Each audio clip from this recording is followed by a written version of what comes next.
আওয়ামী সরকার আমলে অসাধু ব্যবসায়ী ও প্রভাবশালী ব্যক্তি নামে বেনামে কত টাকা ঋণ আত্মসাৎ বা পাচার করে তার একটি হিসাব করেছে সরকার। সরকারের হিসাব মতে এই অর্থের পরিমাণ দাঁড়ায় প্রায় 100 বিলিয়ন টাকার বেশি। জানা যায়, শেখ হাসিনার আমলে বড় অঙ্কের টাকা যেসব প্রতিষ্ঠান লুটপাট, আত্মসাৎ বা পাচার করেছে তার মধ্যে অন্যতম এস আলম গ্রুপ।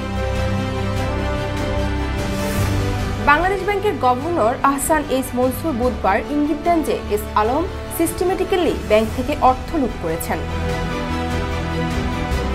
গেল 28 আগস্ট অর্থ আত্মসাৎকারীদের বিচারের প্রতি সরকারের কঠোর মনোভাবের ইঙ্গিত করে প্রধান উপদেষ্টার দপ্তর থেকে বলা হয়, পাচারকৃত অর্থ ফেরত আনার মাধ্যমে আত্মসাৎকৃত অর্থ পুনরুদ্ধারের কাজ শুরু হয়েছে। অর্থ ফেরত আনার বিষয়ে বিদেশি বিভিন্ন সংস্থার সহায়তা চেয়ে এরই মধ্যে যোগাযোগ শুরু করেছে সরকার।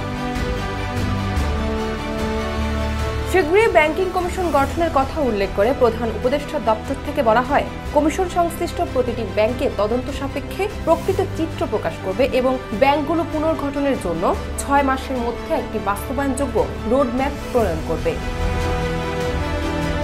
জান্নাত টিপু, দেশ রূপান্তর।